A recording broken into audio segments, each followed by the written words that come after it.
Fresh news, smart talk, all day. The views and opinions of the hosts and guests are their own and do not necessarily reflect the position of the management and staff of Guardian Network.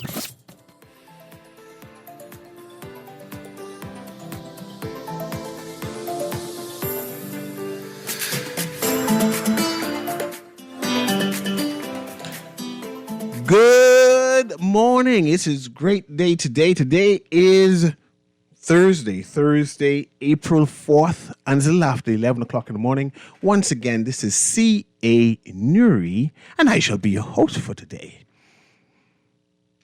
Today I'm trending, apparently. Today I am trending, and I see that the people at that Tribune radio station call my name. They call me all kind of manner of things, the devil and Lucifer and all kind of things. But I rebuke that in the name of Jesus because I'm a good Christian man. And the Bible says you can't touch God's anointed, and I'm one of those chosen ones who are mandated for a purpose. I analyze the news, I analyze what is trending, and I do introspection, interrogation of what all is happening in the Bahamas, and that's what I do. I fret not. That's why I get 1 or 2 acclaims, share, and recognition for what I do. So what is trending? And who is this Adrian person? Today I want to talk about declaration, and I suppose of my partner Erin Green, who is out there talking to our manager, the station manager, and forgetting that she's supposed to be the co-host with me today to read the news part, but I shall continue whilst I wait on her. Today we're talking about declaration and the importance of it, right?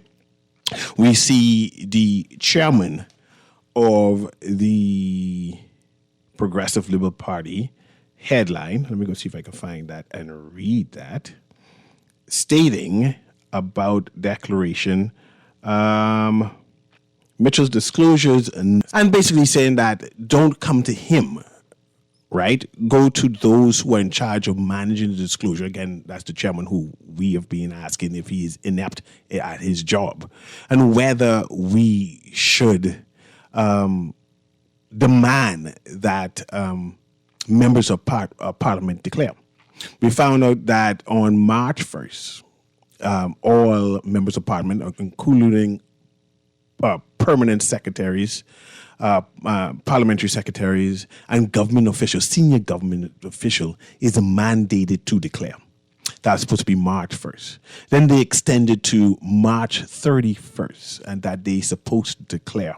And we found out that if you do not declare, it's punishable by a fine, punishable by jail time. But the leader of the opposition and the prime minister must make a case or make a complaint to the police force, and then the system goes into working, right?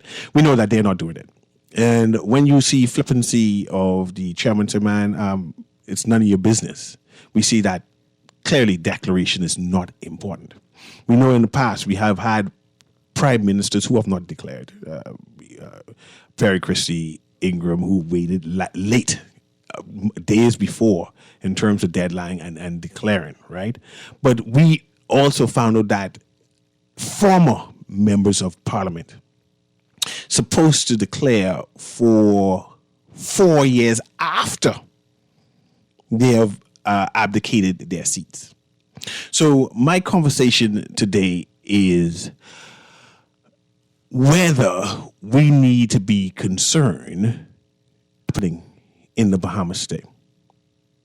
I want to talk about a topic, if it wasn't for losing a shoe. I think that's how the poem goes. If it wasn't for losing the shoe, the castle wouldn't be going. Someone needs to text me back and give me that correct quote, right? For the loss of a shoe, the house burned down or some sort. Recently, we had a tragedy. We had a tragedy where a member of Parliament was murdered. Condolences to the family and so on regarding that. We, the Bahamas, all came together for this tragedy, right? and demand that action is done. The police was swift in terms of finding 3 culprits who they allegedly accuse for this heinous crime. We don't know the details as yet of why, when, where, if it's robbery as yet, but we wait patiently because we have an efficient police force. There has been a number of speculations. Bahamians like to speculate. Gossip mongers, right? They created and crafted all kinds of stories regarding what may and mean things. That's what we are, right? Unfortunate. But now we see that at this present time, they've concluded that it's more likely it's robbery was the cause of it, right? So the entire Bahamas rallied behind the family in support because we are not used to politicos being targeted, right? Recently, there is a GoFundMe started. And for the person, the deceased, and they're asking for the general public to participate in that, right? But the GoFundMe was not started by the immediate family. So it was an outcry, a concern whether this GoFundMe is real, especially when the GoFundMe said it's for somebody named Adrian in some foreign country, especially when the GoFundMe is not by immediate relatives. It's a concern. And you looking for a pen, Aaron? I have one. You have one? I already know mine. I was right with mine just now. So then we found out that the GoFundMe and a letter or an instruction or the blurb, the over explanation was done by someone named Fadda, Fadda. And he said, that's some flippancy type for a serious-minded thing. This can't be real. This can't be sincere. So you know me, I interrogate things. I say, man, can't be asking the public for money and this looks like a play thing. But apparently it is real. And people are asking people to participate. So this is what I'm going to ask Aaron Green. I interrogated this, and person's critique is saying, no, this is a serious-minded thing and it shouldn't be interrogated. But I'm asking, if this involves a politician, right? If monies are being asked for a politician for whatever reason, can there be interrogation on the validity of it? So, I mean, we understand people in their grief, people being uncomfortable, people in their discomfort, not wanting to have these types of conversations so soon after someone has passed away. I really appreciate that. Somebody passing away in our own personal discomfort does not negate the need for critical interrogation. I think critical interrogation is warranted when we talk about politicians, right? We're not talking about an ordinary citizen. We're talking about someone who has served in government. We're talking about someone who is a high-ranking member of a political party and who still functions, right, as a part of that political party. Don Sanders was an MP in the last administration, in the minister-led administration. Yes, he was Deputy Speaker of the House. Right. The Public Disclosure Act requires cabinet ministers, MPs, to declare for 5 years after they've left office, right?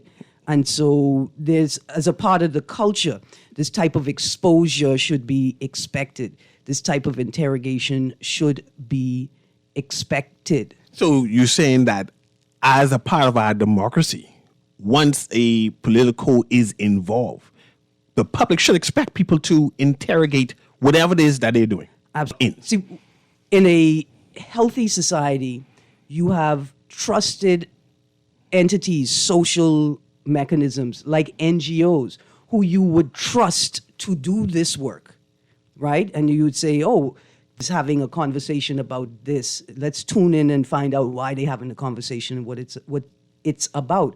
Because we lack these mechanisms in our society, and we have this massive trust deficit, right? We don't trust institutions, we don't trust entities, we don't trust political parties, we don't trust government, we don't trust each other.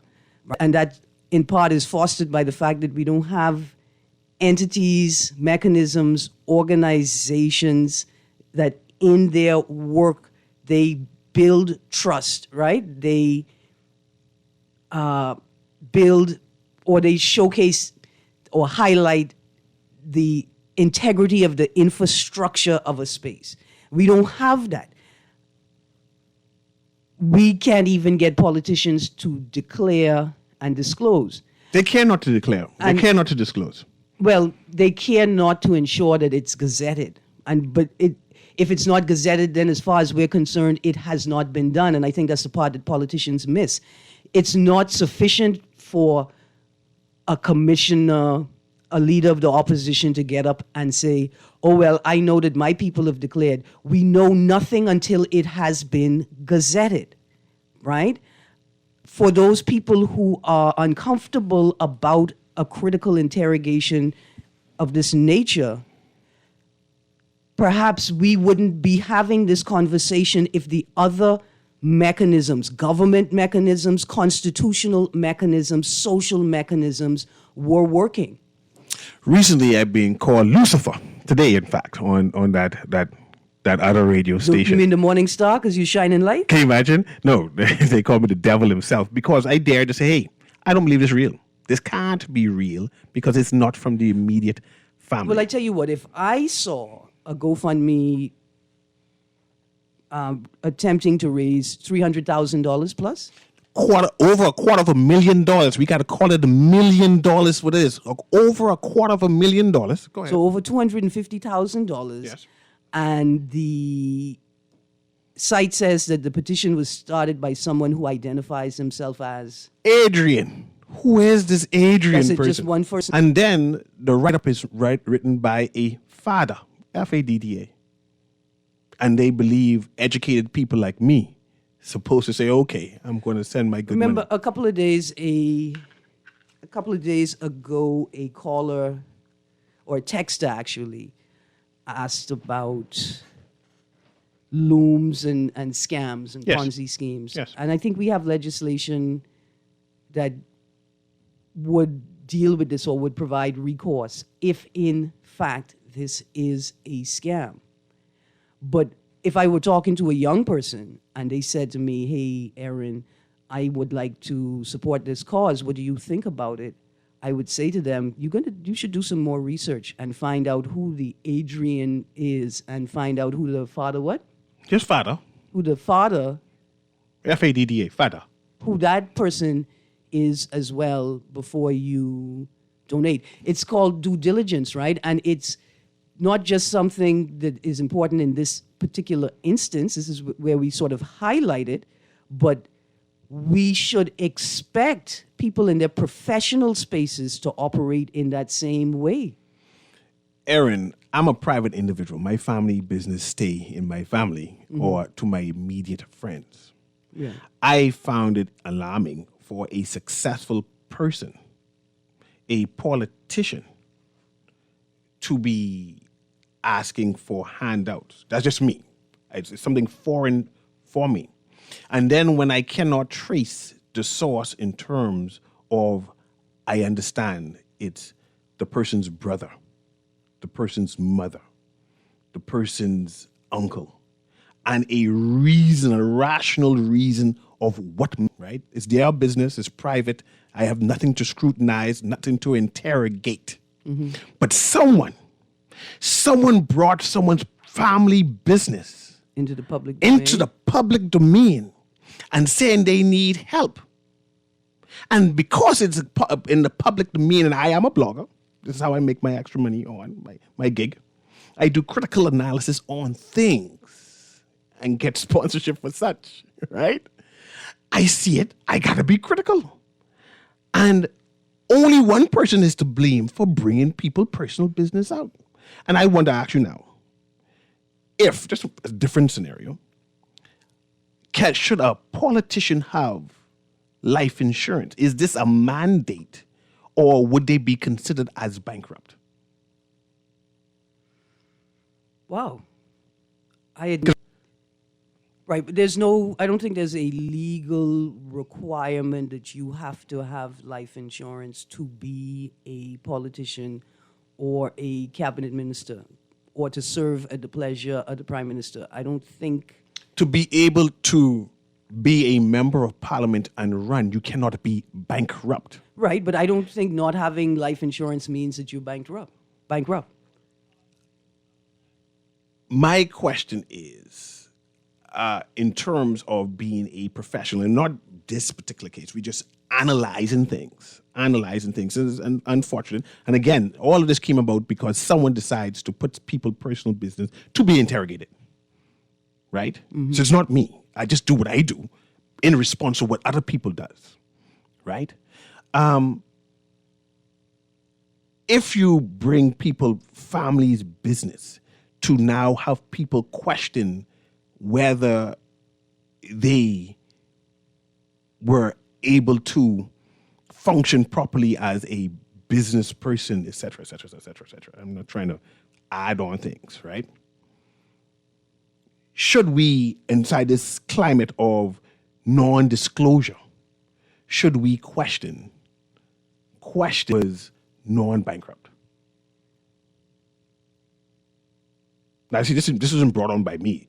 It is brought on by the people who started this conversation. And I'm now responding to the conversation. We could even create some greater distance from this particular situation. I think an important principle for the modern world is to understand that anything that is put into the public domain belongs to the public domain. When I say that, is what I mean. You can't take it back. You can't take it back. Now, there are laws that govern this area. For instance, if someone maliciously shares images of you, images that were sent only to you, right? You share them intended to defame, intended to do something. I'm not sure if we have those laws in this jurisdiction, but we know that in our cousins to the north and our cousins northeast. So we know that there are jurisdictions that have legislation that cover these matters. But I think the important principle is what you give to the world, you can't take back. But also, what you give to the world, you cannot tell the world how to interpret it.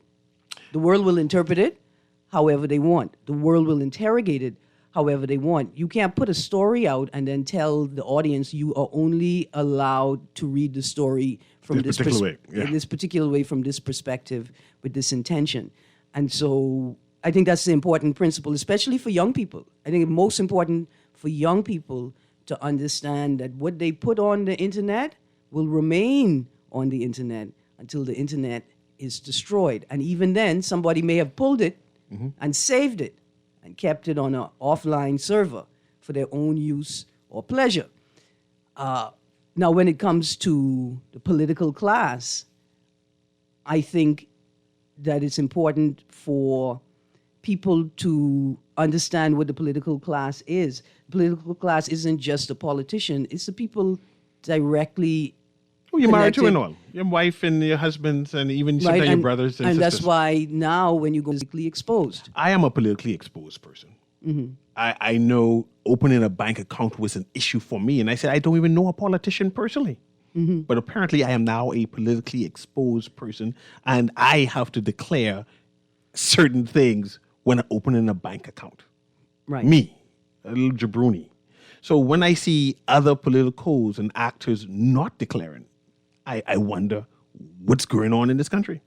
Right. I have a text here I want to read. It says, great show as usual. A politician not having life insurance doesn't mean you're a bankrupt, but it does mean that the person is socially irresponsible. I just want to read that also. Great show, Mr. Newry. Remember that one MP don't have a bank account, so no life insurance is not unreasonable. Mm-hmm. So a number of people are texting in to say that the cover letter, the fundraising platform, that statement indicates who father is. I don't believe the father should have been asking in the first place. And I'm not sure what he's asking for. There's another element of the critique. My point is, from the bio of the deceased, he's a very successful man. The report, it says that he's a successful lawyer and businessman. He have a couple good long dollars, properties, and involved with some of the biggest law firms in the Bahamas. He's not ordinary. He's one of the best we have. But we all have bills. But when a political asks for help financially, there needs to be introspection, interrogation as to what gone wrong. That's open to the public because you're a politically exposed person, and the entire Bahamas should start asking questions. I know you might have soft spots, saying, but that's my friend. But as a politically exposed person and you are asking for financial help, I need to know why. And that's a given. That's a given. I see I have a caller here. The caller hang up. I just coming to you, caller. Sorry about that, caller. You can call back. The number today are 323-623. 323-6232, 325-4316, 325-4259. And of course, if you call in long distance on the Family Island, you can call 242-300-5720. I see I have that call again. The producer there. Press the button for me, Aaron, please. Welcome to Garden Radio AM with C.A. Newry, and of course, Aaron Green is. Hello. Hello, how are you doing? Yeah, I heard you open your show with Fred Mitchell. I remember one time I mentioned to you, but you say leave your MP alone. Yes, please leave my MP alone. You mentioned earlier that we have a democracy. Well, you know, I teach my kids the truth. We have an oligarchy system. There's nothing so democratic in this country. When I've been exposed to managers who have 7 passports, including a Bahamian passport, and who can tell me point blank that piracy is alive and well in the Bahamas because we have 2 gang cultures. And, you know, gangs have their symbols. We have 2 cultures, one wear yellow and one wear red. But yet still they want to pass legislation against the other gangs. But, you know, that's just the way we live in here now. And when it comes to this GoFundMe, you know, you have the YouTubers who are going into Haiti and faking being kidnapped. You know, it's all about the money and being an opportunist. But you see, we live in a Satyrian culture. Now, you look at the word Saturn. You can get the word sun out of that. You can get Satan out of that. And you can get turn out of that. And when you turn your back on the Son of God, you end up facing Satan. And this is where most of the countries in the world are looking at and embracing the Satyrian culture to assist the general masses unless they want to see the truth. We are moving away from the Son of God, and we are facing Satan. And I think I remember hearing a phrase by that boxer, Tyson, and he said, point blank, you know, when God favors you, Satan favors you more. And it's much easier to follow the path of Lucifer, saying that you've been called similar, because there's wealth temporarily in that, and you don't have to work too hard. You can get an easy, quick buck. And that's the way the Satyrian culture works. And this is what we have in this country today. We have 2 gangs leading the culture, red and yellow, and they pin us against one another to keep us confused. And so here we are. The thing for you to do now is to realize what we are dealing with and pass your way through all of this maze, because it's not going to get any better as long as we worship in Satan. Thank you very much, it looks like we're going to continue to do that until Christ comes. Thank you very much, caller. All right. I have a text here said all senior civil servant workers and senior officials, personnel are also required to file disclosure, right? It also includes the head of the police force and the defense force. I think understanding the sensitivity of the Yeah, I'm not trying to base right? anything. I'm just analyzing again. I think it's important for the political class to acknowledge that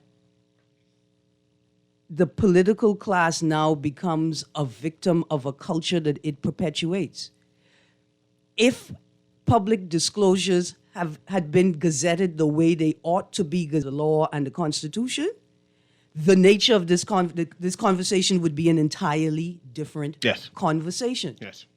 Right? And so you have your feelings. They're yours. They're valid because they're yours, right? But only in that context. Understand that the interrogation, the critical interrogation of the matter would look different if the political class led the demand for the gazetting of public disclosures and declarations. My question is there space for critical interrogation? There got to be space for critical interrogation when it comes to politicians and politics. That a politician would expect there be no interrogation, that they would demand that there would be no interrogation, that they would victimize those that dare to interrogate, indicates that they don't even understand what democracy is supposed to be at its ideal. Let's go to the callers. But this text says, "Good day, Mr. Newry. How could he not have life insurance and have a mortgage? Just wondering." That's the Bahamas. I see people get a whole house for free. And they think it's possible in this country. But let's go to the callers here. Go ahead, caller. Can you hear me? Hello? Hello. How are you doing? I'm great, Mr. Newry. How are you doing? I'm always blessed. Blessings to you. Yes, thank God for life, man. I want to get back to you with a question, but I just want to say something to Miss Green. Miss Green. Morning, sir. Yes, good morning. I apologize. Good morning. You know, good morning to your listening audience as well. A couple of weeks ago, I had called in and I had asked you if you know if it was any true about someone was circulating about a payment that was given back to, I think, one of the former member of Parliament who was put before the court. Listen, I don't remember the question, and I don't know the answer now that I hear the question. You going? Yeah. Oh, you got to call back. Oh, the whole line's going blank just now. Something must have went wrong with the phone. Sorry about that, caller. But yeah, man, I'm disrespectful. I see the caller coming down. We have to take a commercial break. My thing is that we should expect our politicians to be interrogated, and the idea that private information has been made public, you should expect what happens. And I find that strange. And like I said, it's a conversation that's important, even if we take it out of the realm of this particular instance or incident. Just a conversation this morning about the engagement of drone programs, right? And the question of the balance of rights, your right to privacy, the need to ensure public safety and the public good. This conversation takes place in that domain as well. It takes place in the domain when we're talking about the crime and the number of murders and how much information is required to solve a murder. What's the line when you begin to invade or breach my right to privacy in your interrogation or investigation for a crime, right? These are questions that we have to grapple with as an evolving society. And we're going to take a quick commercial break now. Call, I saw you, saw the lights blinking, but after this commercial break, you can call back and you'll be first. This is being Guardian Radio AM with C.A. Newry, who is trending all over these other people radio station, but I'm used to it. The excitement, the fierce competition, the entertainment. On May 4th and 5th, our Bahamian athletes will compete with hundreds of the best from around the world to secure their spot in the Paris Olympics. Gardner takes the title. Come witness history as our athletes chase the sun from paradise to Paris at the 2024 World Athletic Relays. May 4th, USA Robinson National Stadium. Get your tickets now at worldrelaysbahamas24.org or at the Andre Rogers Baseball Stadium box office. Beulah gal, can you believe this? We are now the patrol queens of the neighborhood. We now large and in charge. So we need to check out what's going on in everybody's yard. What about that gun that we know that Junior and his homeboys just ran out? Can we report that too? Of course we can. But we could be in deep trouble if they find out. We need to report what we see, Beulah. When you call Crime Stoppers, they just answer your call in Miami. So then we can report everything? Guns, where they hiding the drugs, who shoot who part of which gang, or who disturbing the peace with the loud music and the motorcycles. Then our neighborhood will be the best in the Bahamas, and everybody gonna want to come live here. And then our house price will go up, gal. So what we waiting on? What's the number? If you see something, say something. Let us all pitch in and stop the crime before it's your time. Call 328-8477 from Nassau or 242-300-8477 from the Family Islands. Or text us through the Crack Crime Bahamas app. Stop the crime before it's your time. Love the show? Want to give your support? Become a sponsor today. Call 302-2300 for our rates and packages. That's 302-2300. Become a sponsor on Guardian Radio 96.3. Friday, April 5th, get ready for another exciting Fish Fry Friday. At Margaritaville, downtown Nassau, featuring the big band Visage and DJ Beats with the latest in soca, Bahamian, and old school jazz. Everybody take a drop. Come to party, I like y'all. Don't want no man. $35 general admission, $55 buffet and party. Doors open at 6:30 p.m., party until 11:30 p.m. That's April 5th, Fish Fry Friday. The stage has been moved, so you've got more dancing space. This Friday, April 5th, at Margaritaville, downtown Nassau. Parking at the point for only $10. See you at Fish Fry Friday, April 5th, with the big band Visage.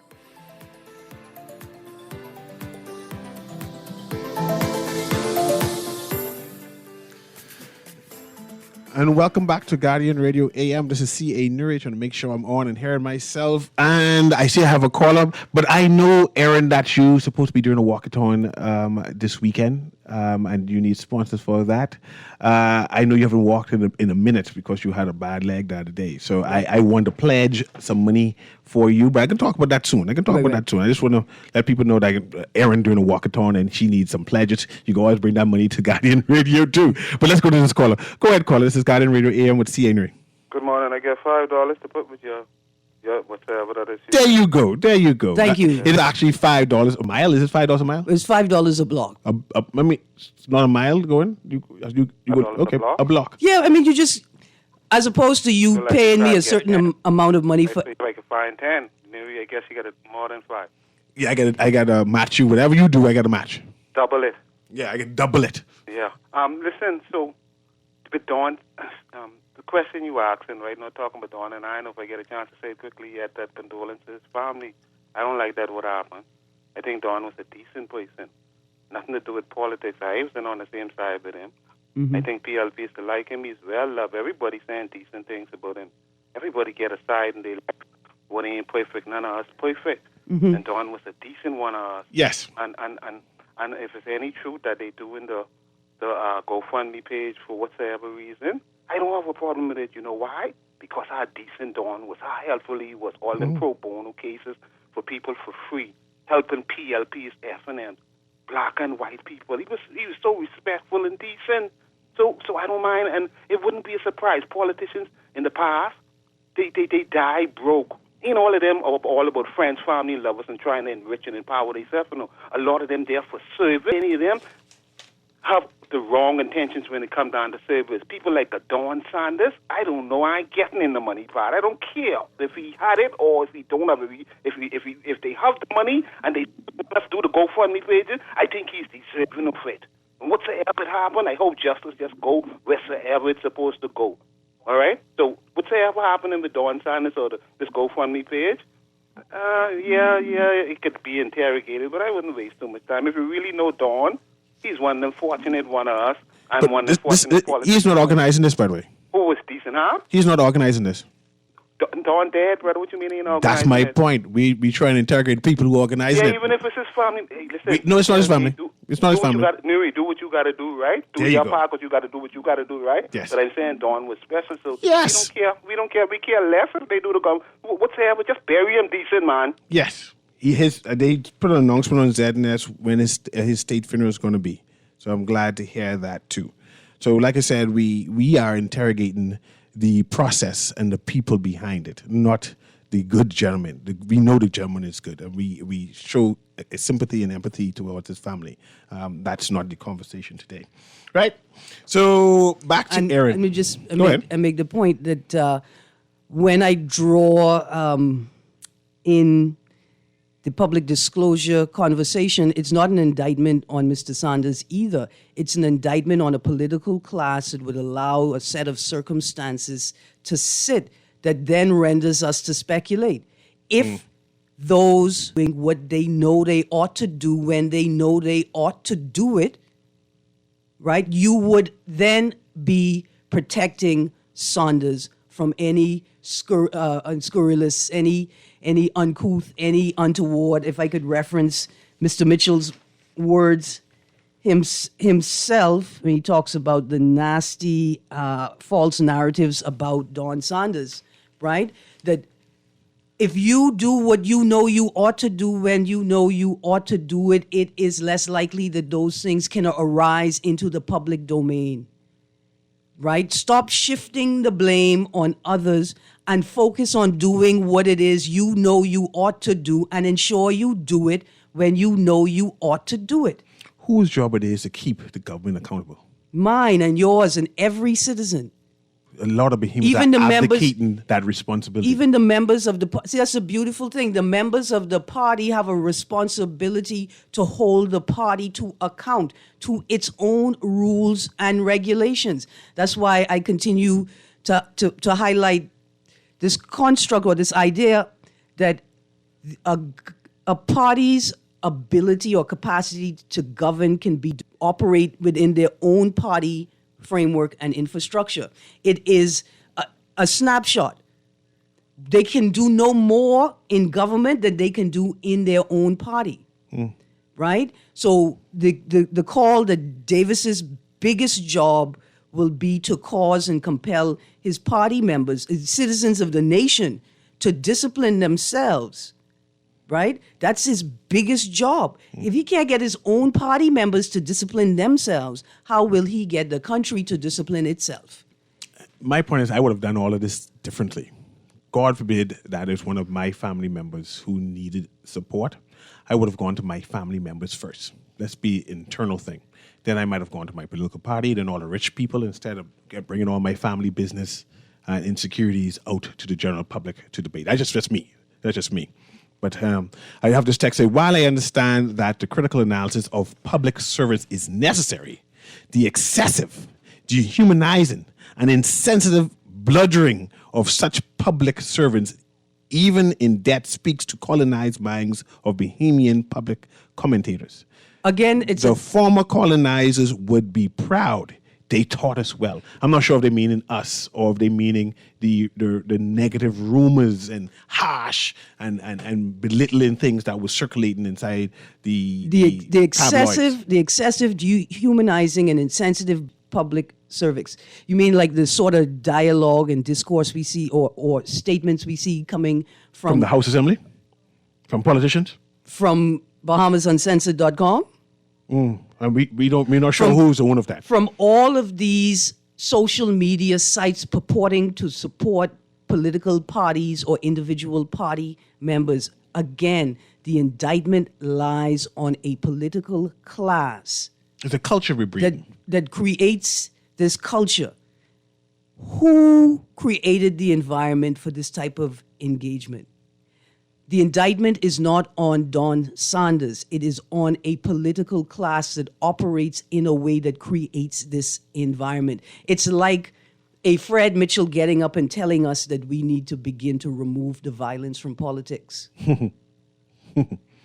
Are we mature enough to have these type of conversations? Or we as Bohemians are immature and say, no. Let's leave this alone. We cannot have a civil conversation. And we are mature enough to have the conversation. We, though, need to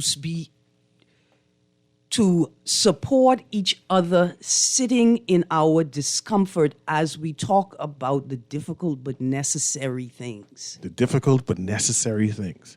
Let's go to the caller there. Go ahead, caller. Guy in Radio AM with CNA. Hey, good morning again. Good morning, cousin.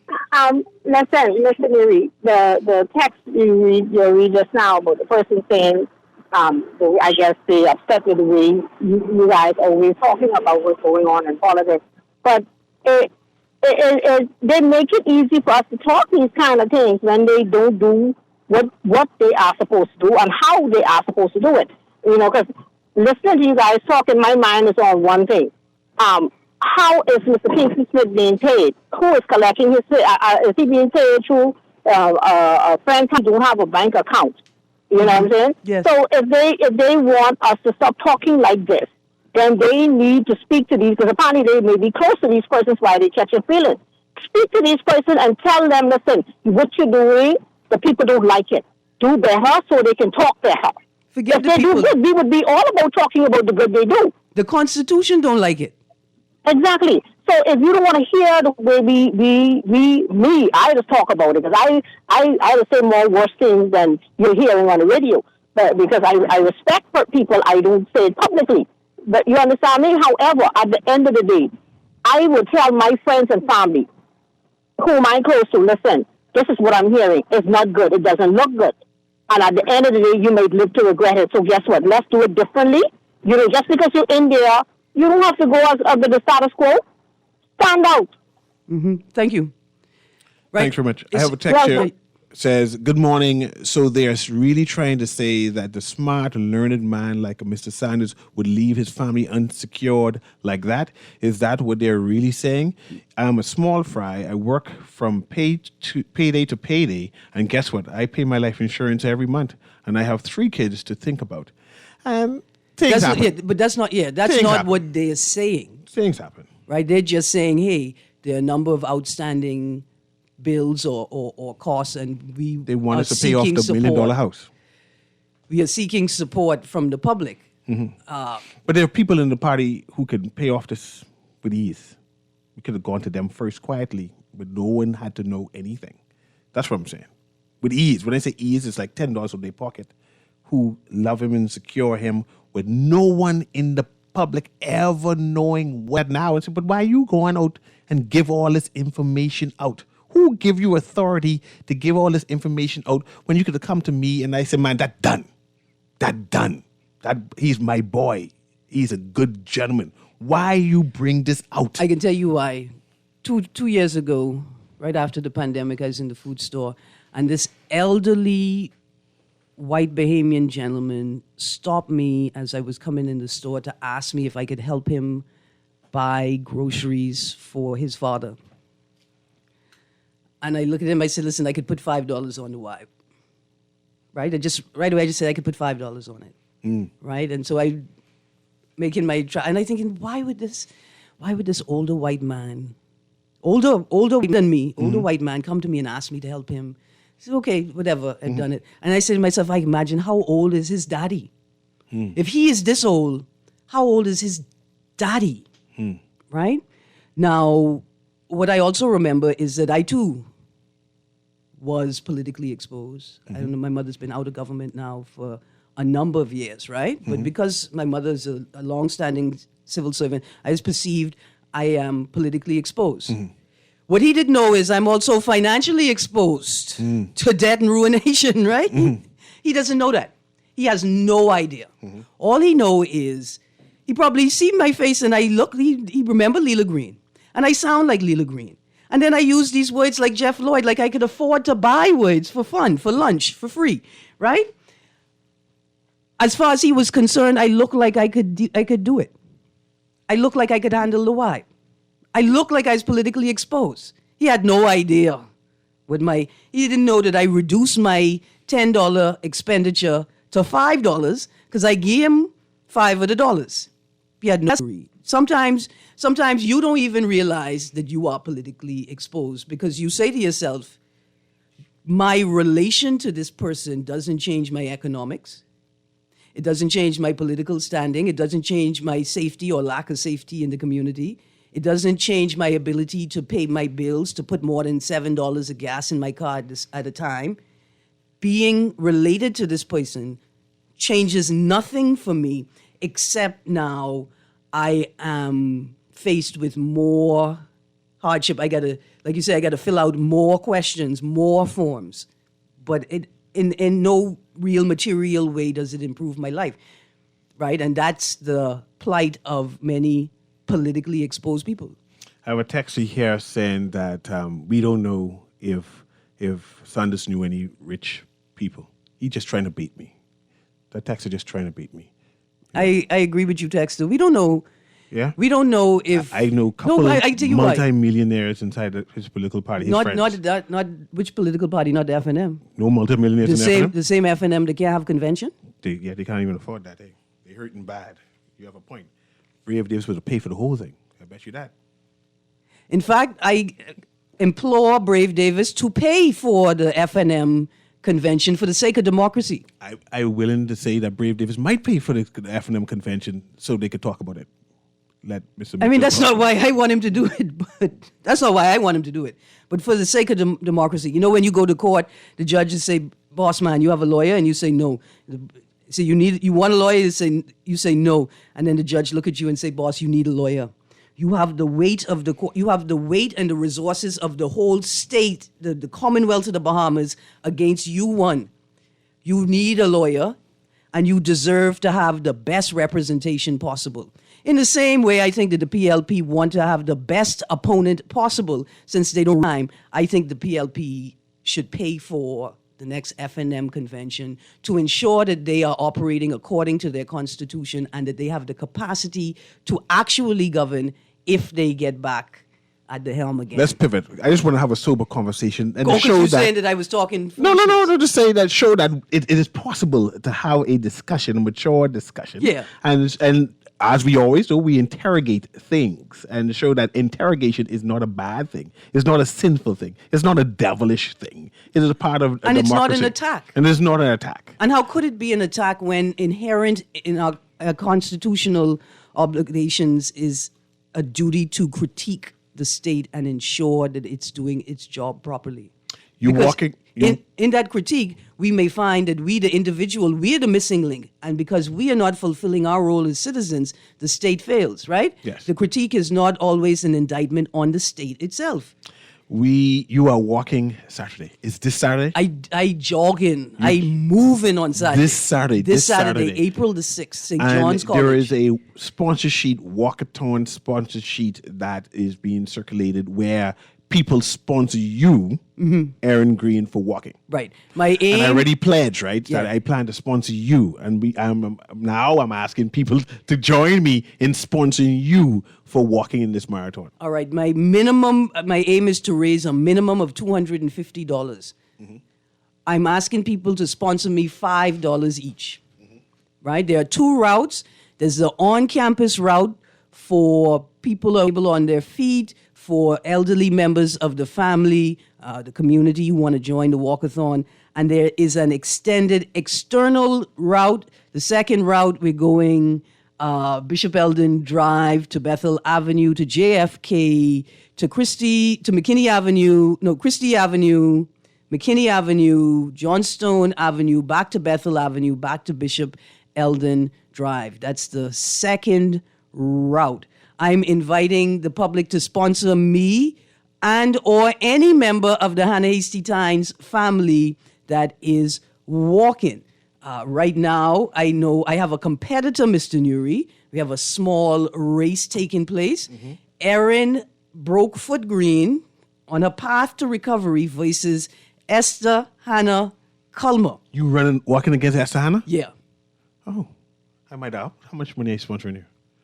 I think you should. I think because she's been training. Esther Hannah training? She's been practicing. Yeah? You don't believe you can outwalk Esther Hannah Culmer? Well, here's what I say, and I believe I can have a good time with her as we walk. But I think I could beat her. Where can I bring the anyone who else want to join me for the $5, where can they bring the $5 with? Okay, you could bring the $5 care of Erin Green or C.A. Newry for the HHT South Out and Walkathon, or So you have today and tomorrow, Friday. Right, or you could come out on Saturday. And come out on Saturday. Where Saturday? In fact, I say to people, come out and make sure I walk in. Come out and make sure I don't have on my roller skates. Come out and make sure I doing the walkathon. That's Saturday. The walkathon starts at 7. The South at 8. You can call 424-7228 or 455-7242 to make arrangements to have your donation picked up, have your ticket dropped off to you for the South. South tickets are $12. Listen, let me tell you what is meta.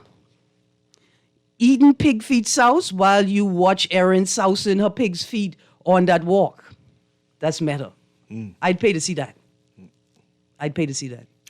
So $5 a block. Yeah, $5 a block. Okay. And you say you're going to match Papa's $5? Yeah, Papa didn't say 10.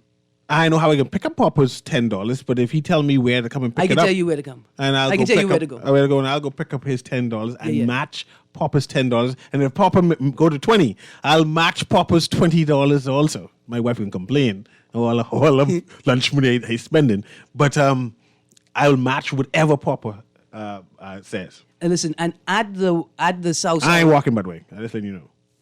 But I mean, I'll sponsor you for walking. I can be honest. If you sponsor me, I will walk to you to get the money. Oh, I live Fox Hill. That's a far walk. Then drop my car home and then continue walking from there. Okay. But I will walk it. Like my cousins from Gambia who walk all the way to Fox Hill. I love that story, even though it's not true. How much for your South ticket? I don't eat $12. sauce. Okay. And what type of sauce you have again? Chicken, turkey, pig's feet. But tell her what an experience to she ain't eat no pig's feet while watching Erin souse her feet on the I road. took her to Jamaica to the family's plantation thing, right? And Yeah. say, we have some curry goat. If you see how that woman look at me, I say, how can you not like curry goat?